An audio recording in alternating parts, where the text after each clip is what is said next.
What is up, Drilla Nation? Welcome back to another video. In today's video, I will be talking about how I am prepping and how I will be doing Ramadan in the big 2026.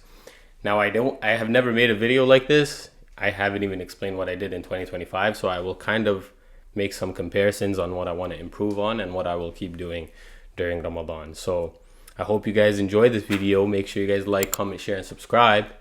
A little preface is that I have not been uploading. There is absolutely no excuses. In the end of the day, this is just for journalistic purposes anyways. So I hope you guys can understand that. It's going to be a good day and enjoy the video. All right, so the first category I want to talk about is Quran. The way I structured Quran last year was I read during the day like a couple of pages, and then during the nighttime, like after Isha, I actually wouldn't go to the masjid to pray. I would pray tarawih at home, which was actually like very beneficial for me to like finish the Quran, because a lot of the times, at least like in our youth, we're at school, we're busy, and we never actually get the time to read it ourselves.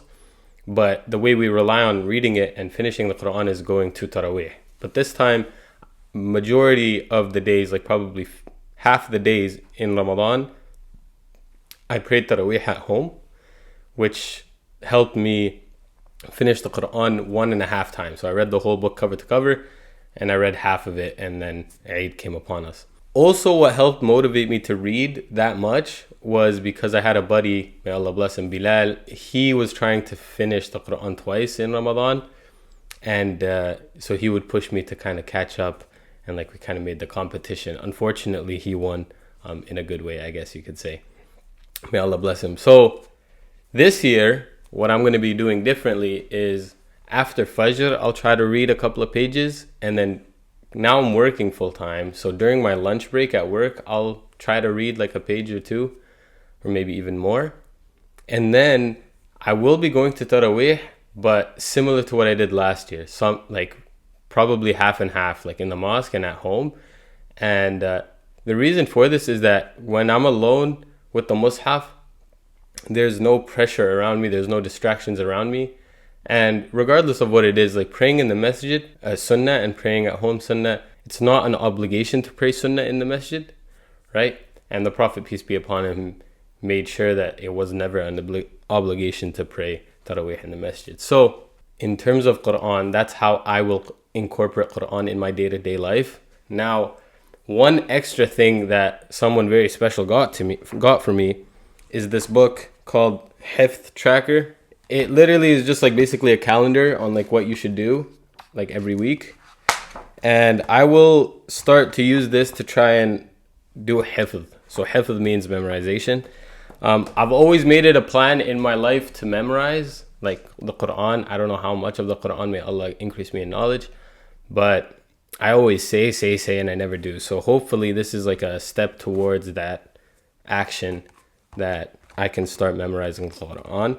And then if I could get reading the Quran every day as a very strong habit, then I could also get trying to memorize the Quran as a very strong habit. So in terms of Quran, that is my plan of attack for this year. I will be praying at the Masjid Tarawih, but also probably half of the days I'll be praying it at home.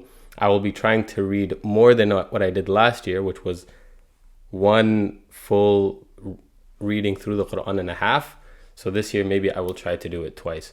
I would encourage you guys to look at your guys' schedules to try and figure out how you guys will incorporate the Quran, because everybody's different.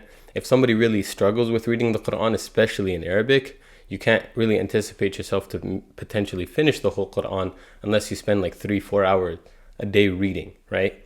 Now, if you don't have that type of time, and let's say you are reading and you struggle with reading Arabic, you will obviously get blessed for that effort, right?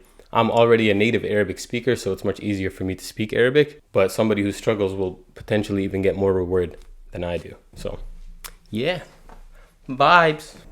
See, so the water didn't boil, but it's still hot, which is why it's like low-key smoking. All right, guys, these are the pancakes.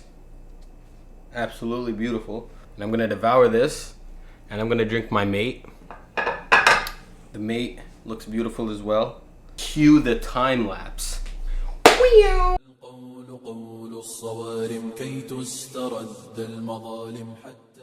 Alright guys, we are now in the gym. Today is leg day. So as I do this leg day, I will finish off this video. So the next category is my habits and what habits I want to change and really try to dial in so that after Ramadan I keep that cycle going. And number one is to stop swearing. Unfortunately, there's a lot of times where I say bad words, and obviously bad words is not good. I want to protect my tongue. That's part of fasting, you know? Like you could refrain from eating and you could pray all your prayers, but if your tongue is very dirty, your fast may not be accepted, right? So you really want to be disciplined in every aspect of your life, and that is something, probably one of the main things that I've been struggling with, is just randomly I'll say a bad word for like no apparent reason too. Inshallah, I will try to dial in on that. There was this one video I once watched from this one guy, and he said he wore an elastic band on either one of his hands, and every time he swore, he snapped it to just kind of remind himself like don't swear. So I'm not necessarily saying I'm going to torture myself, but like I'm just going to be aware of myself. So maybe I'll try that method. But realistically, even during Ramadan, like prior Ramadans, refraining from saying bad words hasn't been a problem.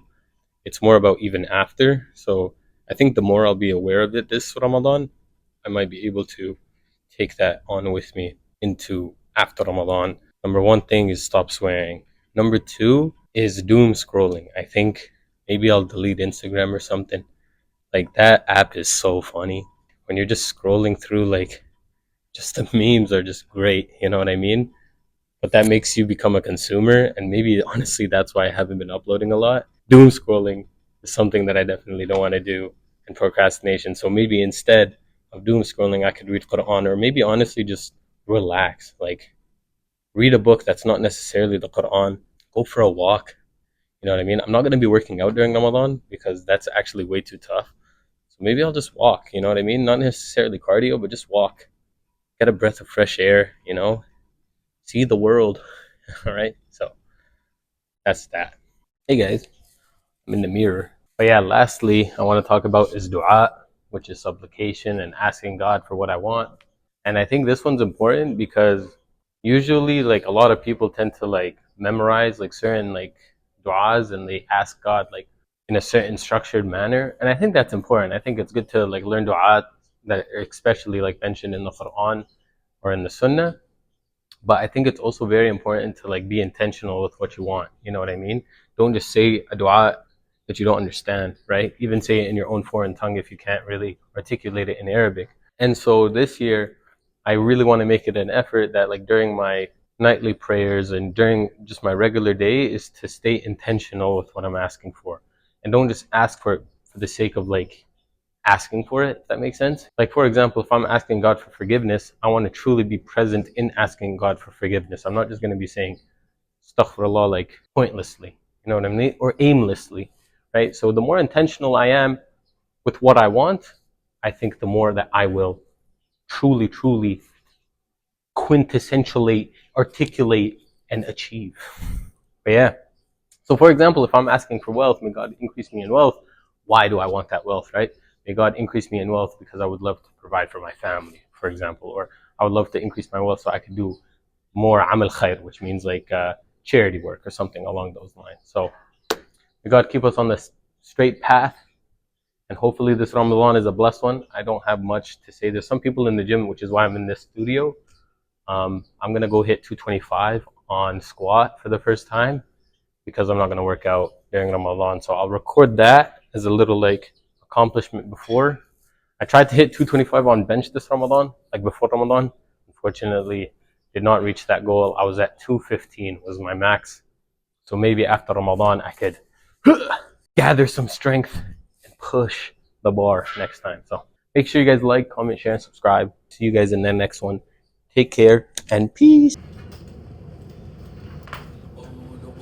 الصوارم كي تسترد المظالم حتى الأراذيل ساموا رسول أهل العزائم فالقول قول الصوارم كي تسترد المظالم حتى الأراذيل ساموا رسول أهل العزائم فالقول قول الصوارم كي تسترد المظالم حتى الأراذيل ساموا رسول أهل العزائم ما دنسوا لي حمانا لو طوقته الضراغم حثالة البغي صالت